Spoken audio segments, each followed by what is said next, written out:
那咱们晚上见。好的，好的，好的。晚上见。晚上见，晚上见。好。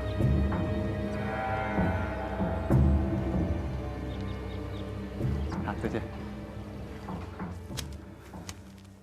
沈峰，原是国民党国防部一厅的人，是个民主人士，因看不惯国民党内部的勾心斗角，放弃了去台湾。部队进城以后，主动要求到夜校做了一名教员。专员同志，你的意思是，可以通过这个沈峰调查了解秦天亮？他能证明2点：第一，国防部那个白主任被杀一事；第二，保密局家属撤退前后的情况。梁秦母子的情况一旦核实，秦天亮自述的情况也就可以辨明真假了。既然沈峰能提供这样的证据，那我和李和就跑一趟，去找一下他。你们马上行动，注意，一定要保密。沈峰的身份特殊，潜伏的特务也一定在暗中盯着他。行，下班以后我们亲自到一趟他家，这样的话就没人察觉了。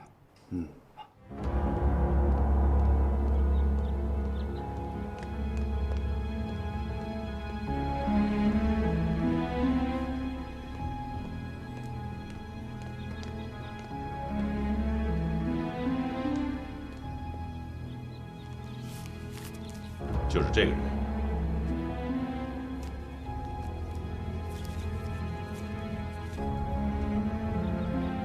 这个人我好像见过。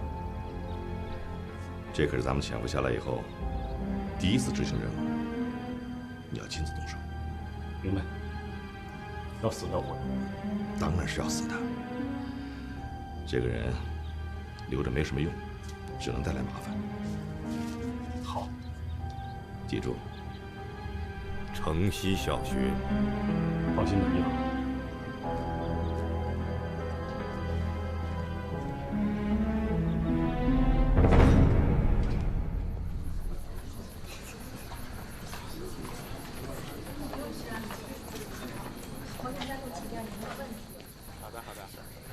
我们不是已经建立了人民共和国了吗？对。那怎么还处在新民主主义社会呢？这个问题比较复杂。下次课我重点讲讲新民主主义社会向社会主义社会过渡的条件和社会主义改造的方向，好吗？那好，那就不耽误沈老师时间了。好的，好的。沈老师，再见。再见啊。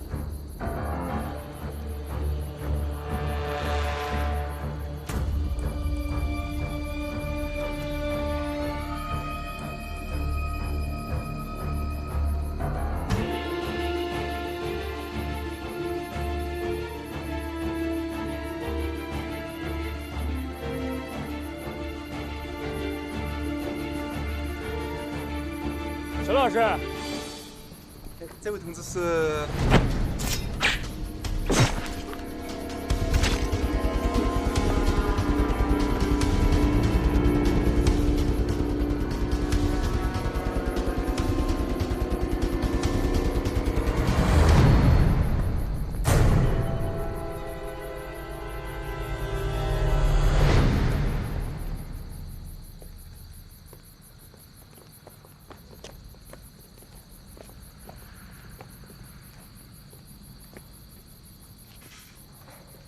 这都什么时候了，怎么还不回来啊？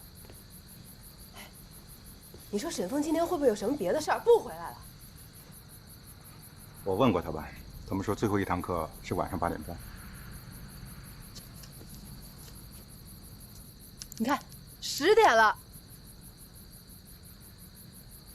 是啊，这么晚了，沈老师就是回来的话，我们也不便再打扰他。今天就到这儿吧，明天晚上我们再过来。走吧。能去哪儿啊？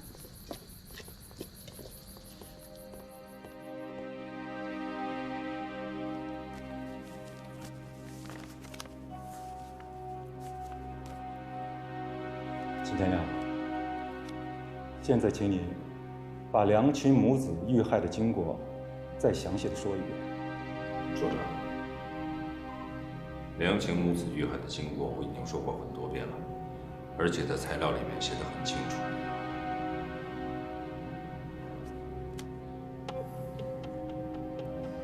秦天亮同志，我最后问你一句，这就是你要说的话吗？你要知道，今天找你谈话不是代表我马有一个人，而是代表组织。梁晴母子的情况，我在向组织汇报的材料里面写得很清楚。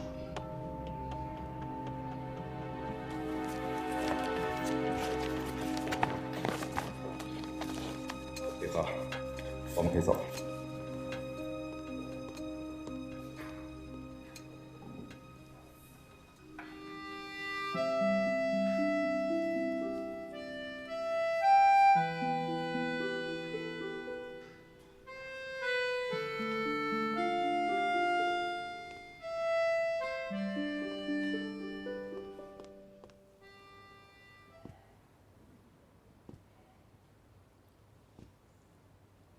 真是太让人伤心了。我是一路看着秦天亮成长起来的，在长沙师范学院，他是青年运动的优秀分子。被军警逮捕以后，也能顽强斗争。后来，是我介绍他入的党，又带他去延安学习。经过组织的考验，他打入敌人内部。我真没想到。我亲手培养起来的秦天亮变质了，他隐瞒了自己真实的情况，这是对组织的背叛。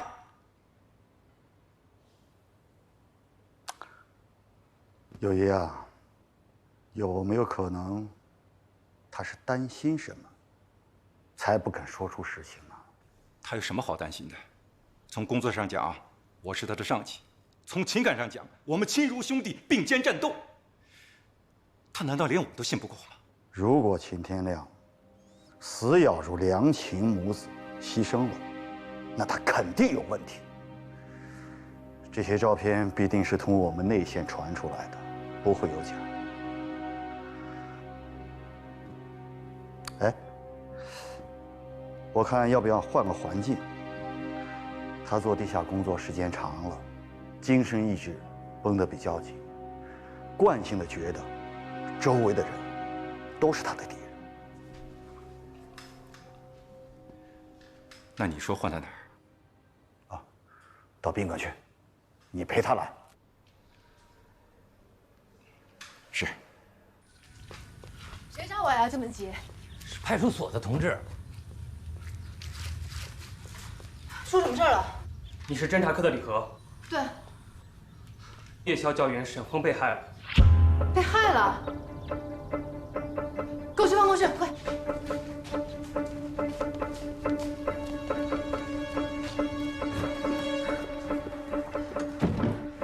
出事儿了！出什么事儿了？怎么讲？你们真是搞情报出身的，连我都不相信了。说吧。沈峰呢？沈峰怎么了？派出所的人说，沈峰被害了。什么？派出所的人现在在哪儿？在我办公室等着呢。走，李和，你和派出所的人马上到现场，我们随后就到。是。刘毅，你怎么看这事儿？一定是潜伏特务干的，他们要灭口。别忘了，沈峰可是知道国民党撤退前后的内幕。这么说，秦天亮身上的嫌疑很大。如果沈峰是潜伏特务杀害的，那我们就从潜伏特务入手。我就不相信搞不清楚秦天亮的底细。是。这是案发现场的照片，从被害人的伤口上看，是一刀致命，又准又狠，力道很大，是个训练有素的杀手啊。最后一次见到沈峰的那个人，你们找到了吗？排查工作正在进行，我们在芙蓉路的文具厂找到了一位女工，她是最后见到沈峰的人。能不能让我们见见这个同志？当然，请你们来就是帮助我们调查的。你们喝水，我去请这位同志。好，谢谢。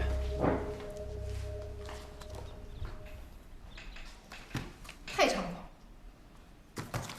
处长，你帮我记着，我去抓那个特务，我要活剥了他的皮。李和，抓特务不是上战场打仗，要动脑子。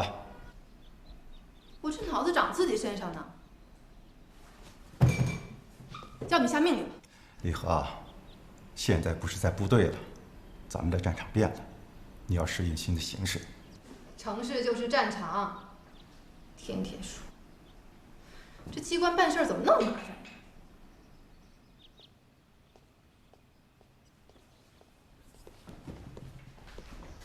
首长好。啊，别这么称呼，你好，都是自己同志啊，来进吧。来，请坐。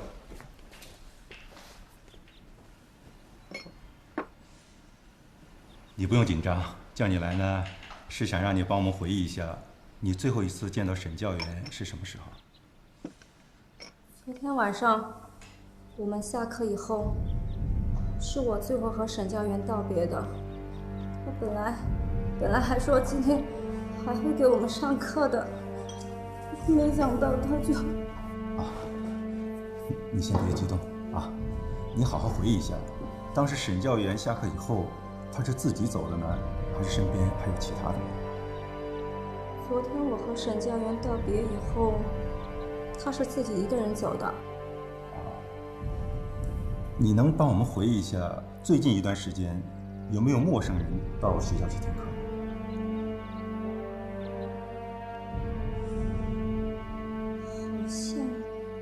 好像有，因为我们读夜校的都是附近的工人，开始大家都不认识，但是课上久了，大家也就面熟了。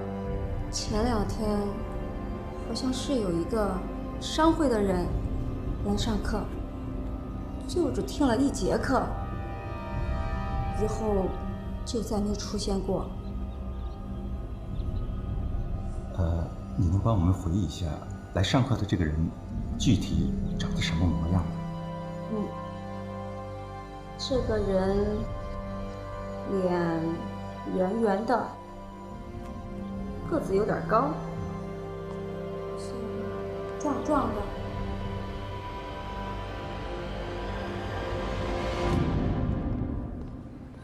你倒是说话呀！这仗到底怎么打？不是说过了吗？抓特务。那就去抓呀！你让我去抓。李和啊，特务都隐藏得很深，我们要设法把他们都挖出来。那就挖，反正这不是战场。现在要重点调查那个商会的人，这个人十有8九就是特务。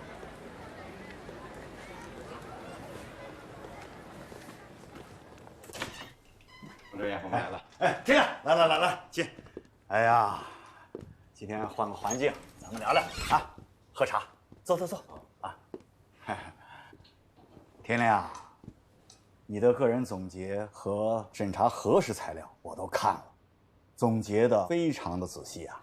天亮，梁青必定是我们的同志，她不是普通的一般的家庭妇女。要了解你的情况，我们还必须得了解梁青同志啊。这我明白，梁青是党员，是战士，这是关乎到生死的问题，组织上调查，我很理解。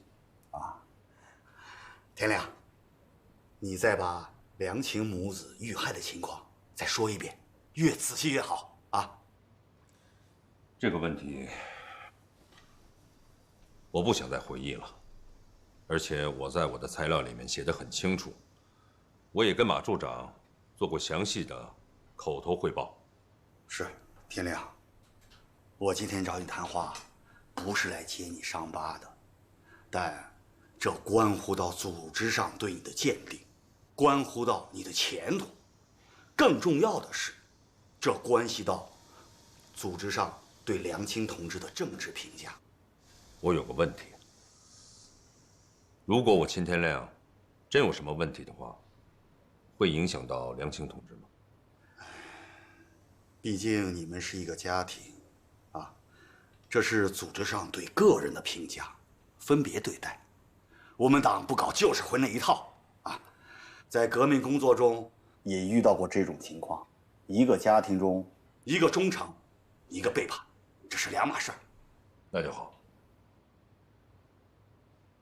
我的问题都已经交代清楚了，我没什么可说的。天亮，有什么难处，你可以向组织上说呀。马处长，黄专员，我秦天亮汇报到此结束。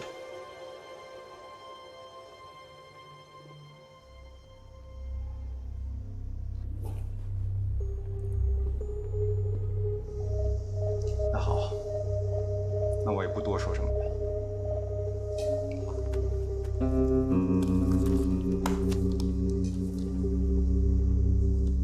你仔细一看就知道了。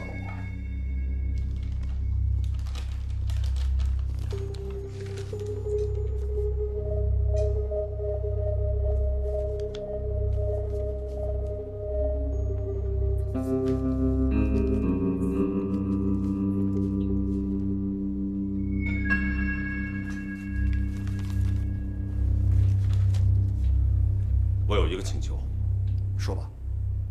我要向我们的上级首长做单独的汇报。天亮，你连我们都不相信吗？我要见首长。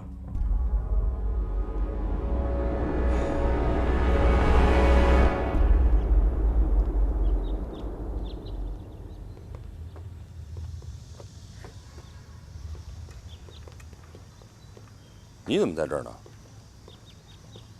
这是要带我去哪儿啊？专员命令，在见首长之前，先送你回家。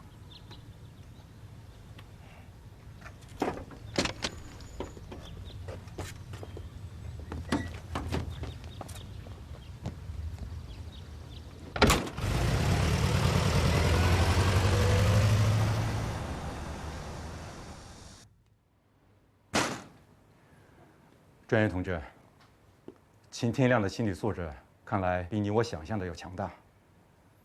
秦天亮，要么是清白的，要么问题很大。有爷啊，他坚持要见首长，要么他了解内情，要么就是对我们不信任。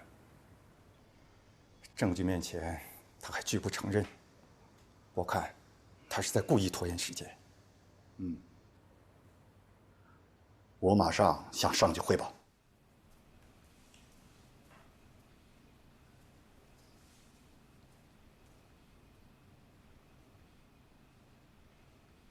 科长，科长，科长，你没事吧？没事。你应该说实话呀，他们一定是误会了。你跟组织解释清楚就没事了。女儿，我是党员，我会说实话的，但不是现在。你是不是有什么不好说的呀？那你跟我说，我去跟他们说。他们要是不听，我就跟他们吵。对了，马处长回来以后都忙什么呢？这个我就不清楚了。反正就成天忙呗。他老说现在什么战场特殊了，城市变成战场了，天天跟我说这句话。不过有一个事情我倒是知道，昨天出了一个案子，沈峰遇害了。沈峰？凶手抓到了吗？没有，马处长说是潜伏特务干的。你这个侦查科长也不在，我又没什么经验，一点线索都没有，都快急死我了。一点线索都没有啊！倒也不是一点线索都没有。我现在正在调查一个商会的人。听了这个消息，秦天亮第一个反应就是杜富春一伙干的。他们是为了灭口，因为这个沈峰知道他们的底细太多了。报告，进来。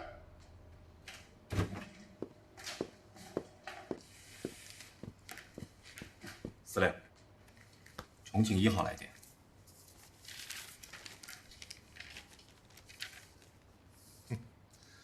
这个都富春呐，终于有动静了。7号电台的电报。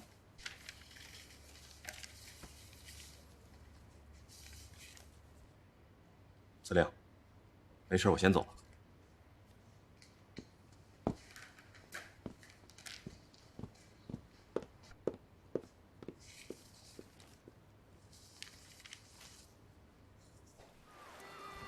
组织还没派人和我接头，现在孩子和我又成了敌人的人质。天亮，我该怎么办？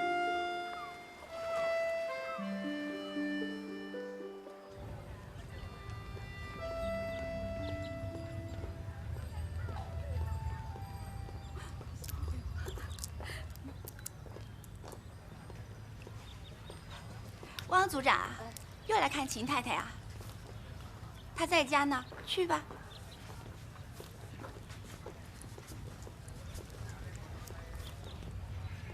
你说他怎么老来找秦太太呀？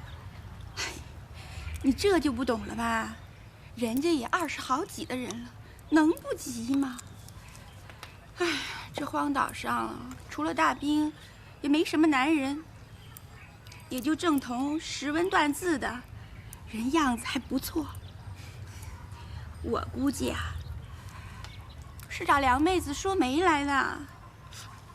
哎，那这个媒我们也可以保啊，这个媒咱们一起保了。你得了吧，这媒人啊，不但要夫妻和睦，还得有儿有女，你占哪条啊？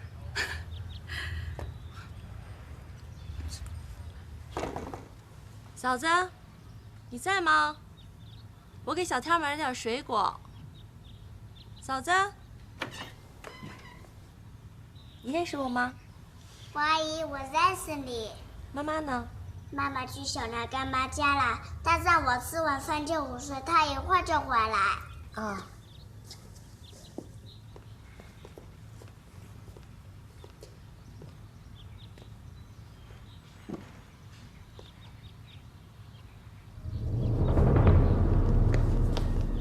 小天儿，阿姨去找妈妈，你把门关好啊，千万别出来。好。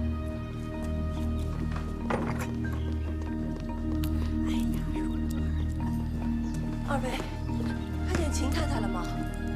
啊？她不在家吗？就孩子一个人在家，说是去小莲嫂子那儿了。没有啊。哟，不会出什么事儿了吧？她一个人能去哪儿呢？妈呀！哎呀，她一个人可能想不开了，快去找找吧，我们。哎呀，快去找。妹子，可不敢这样。哎呀，可不能这样啊！嫂子，你怎么能想不开呢？你要走了，小天怎么办？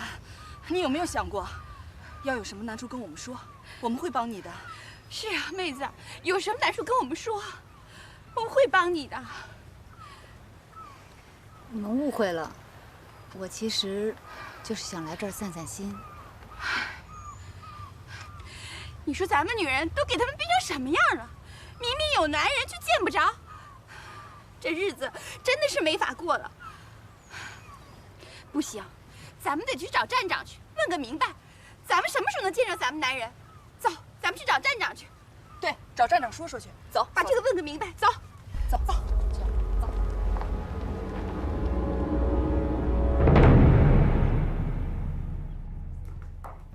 司令，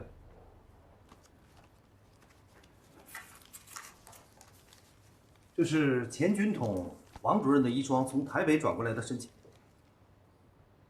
王老太太要上岛。哎呀，这台北怎么把皮球给踢到这儿来了呢？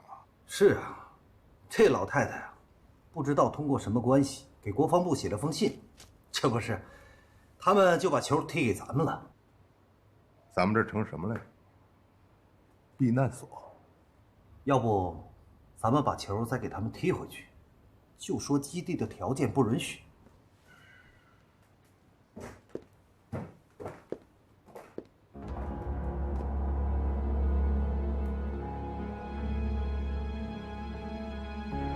同意的上岛。您同意？同意。是，我马上去安排。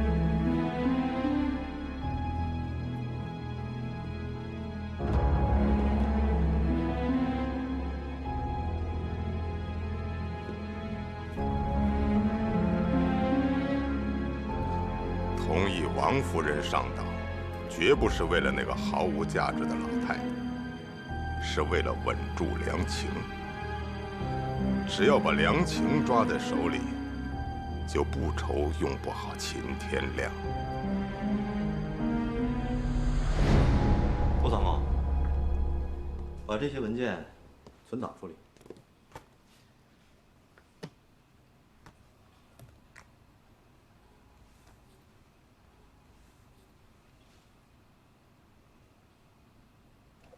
主任，你怎么看梁情？梁情，秦科长的太太呀。副司令体恤潜伏人员家属，把她带到岛上来了。就这样，怎么了？别忘了，真正的蜂王还是个谜。潜伏在重庆的人里面，可能就有蜂王。你说，秦科长是蜂王？在真正的蜂王没有落网之前，谁都有可能是蜂王。当然，也包括你，郑主任。顾参谋，别胡思乱想了，把文件收好。对了，以后啊，这种事儿不要乱讲。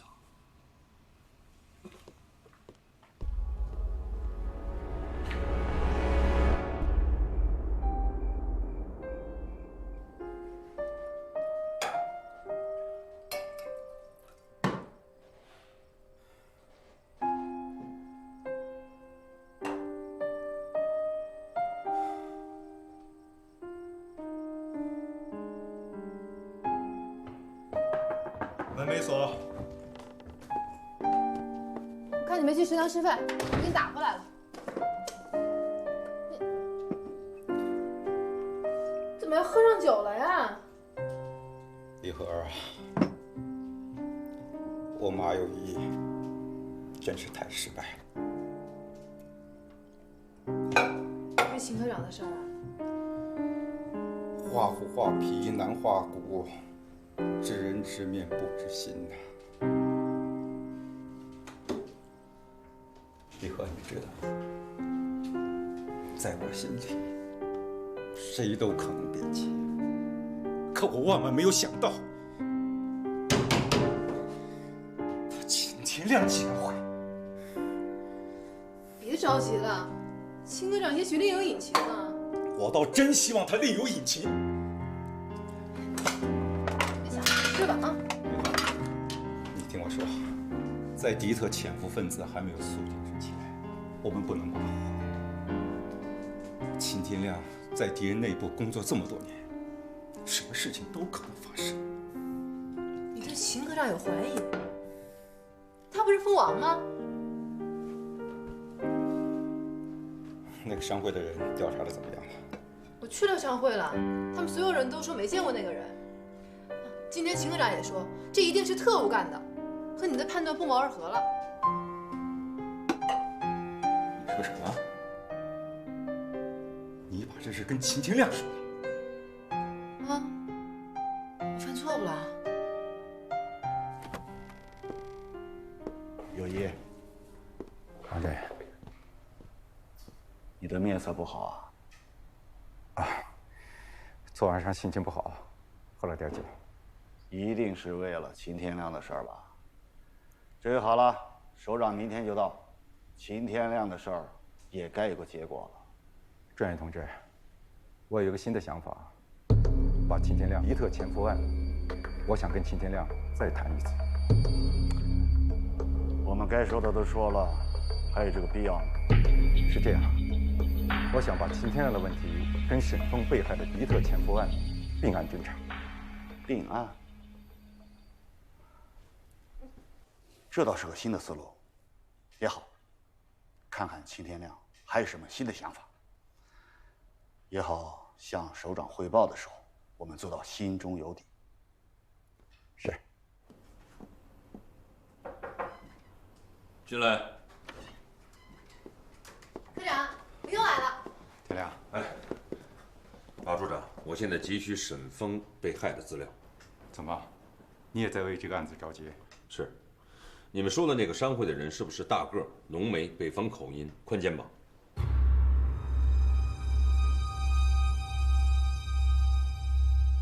李和，我们回去。啊，这什么都没问呢。那你一个人待着吧，我也回去了。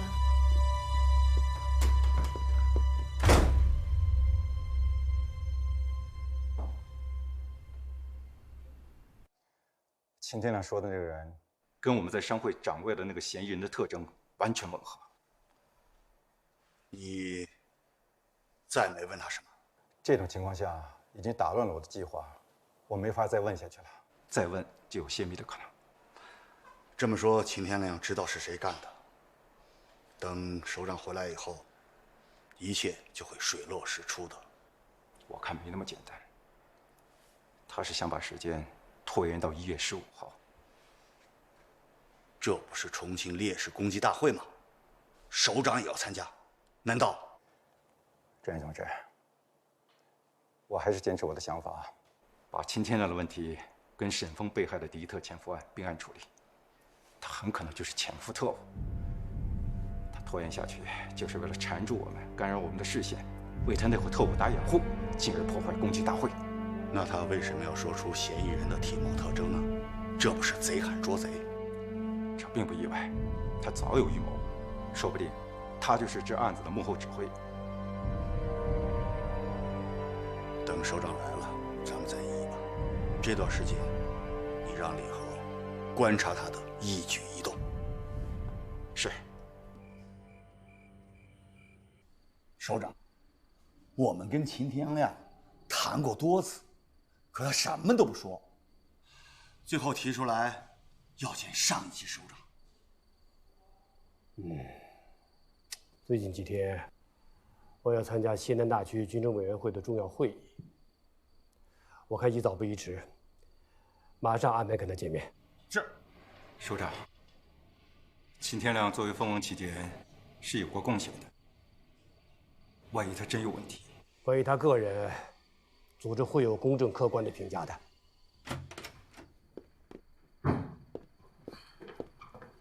天亮同志，首长就在那儿，有什么话你就说吧。首长，我要跟您单独汇报。好，请你们回避一下。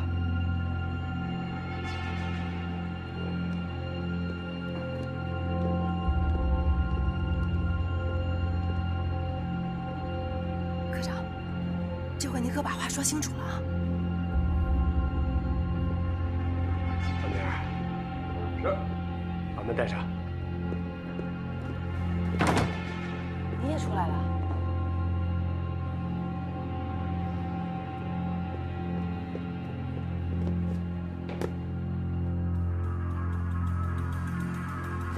专员同志，你说这秦天亮葫芦里到底卖的什么药？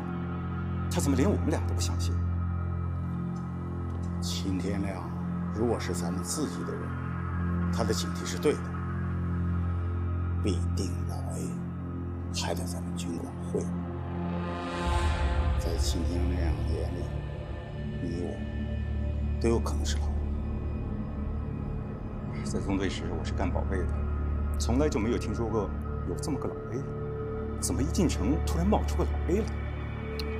有可能早就潜入我们内部，进城后被激活了，也许是刚刚打进来的。如果秦天亮不是老 A， 那么我们每个人都是被怀疑的对象。有什么话要向我汇报，说吧。首长，在我汇报之前，能不能让我看一下公祭大会的平面布置图纸？做什么？首长，国民党在撤离重庆之前安插了很多的特务，我想这次公祭大会规模这么大，特务们肯定会有所行动。万明，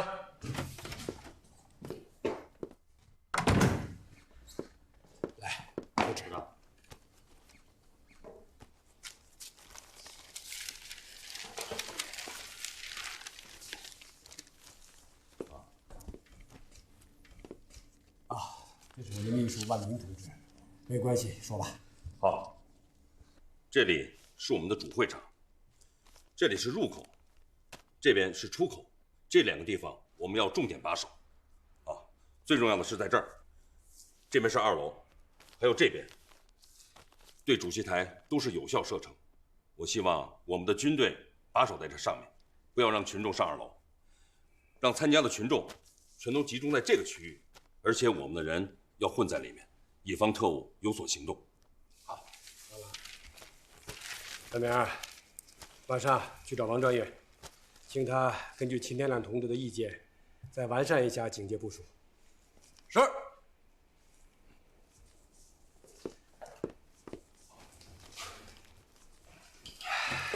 天亮啊，说说你的事儿吧。是。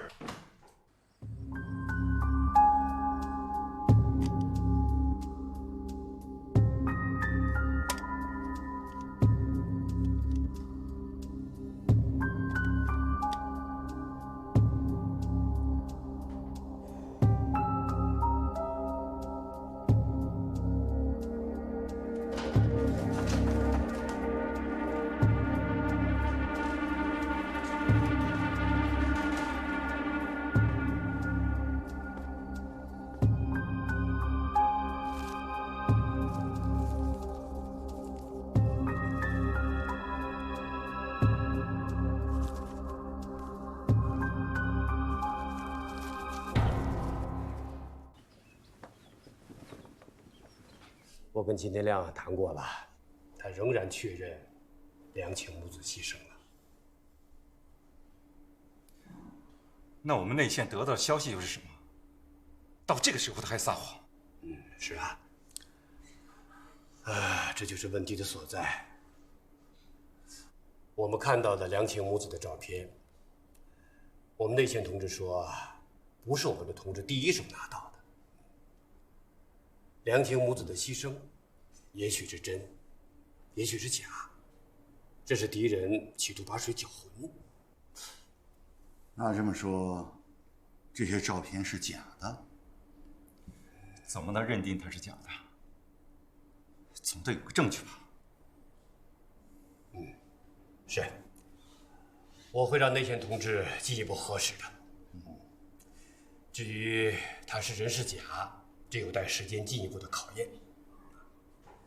梁青母子的真实情况，也许秦天亮真的说不清楚，也许这就是敌人施的一计。那秦天亮怎么办？我们不能中敌人的计呀。当然了，我们可以在工作当中监督他，发现问题向我汇报。是。我同意首长的建议。现在正是用人的时候，我建议恢复秦天亮同志的工作。首长，既然是组织决定，我服从，但我们会对他进行监督的，绝不失职。好，我们有权利监督任何同志，但是重要的是要相信证据。是。处长，我按照你的吩咐，我给秦科长买了水果。李和呀，秦天亮隔壁的那套房子，是不是还空着？一直空着。本来不是要分给内勤科那个张科长去住吗？结果他说不愿意住敌人住过的房间，他现在还跟我们一样挤在集体宿舍里呢。你去内勤科把那套房子的钥匙要过来，你马上搬过去住。我去住？我单身，职务也不够，这让我去住太不合适了，不符合规定。你跟他们说是工作需要，暂时借用。工作需要？我明白了，他的爱人和孩子牺牲了，他需要照顾。你说呢？一定是这样啊！组织上觉得我是个女同志，可以照顾秦科长。算是吧。那我去了。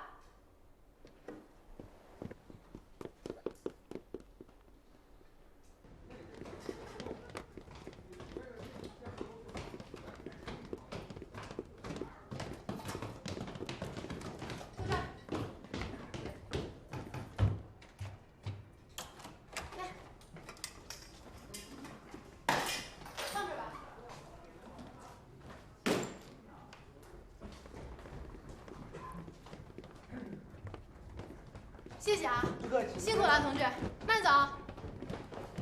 哟，是你啊？是我呀。我叫欧全，刚调到金保科，咱们见过。哦，对，你登记的时候见过是吧？我报到在门口。哦，知道。哎，我就住在楼下，有事啊你叫我啊。啊，是吗？哎，好。哎，别客气啊。放心吧。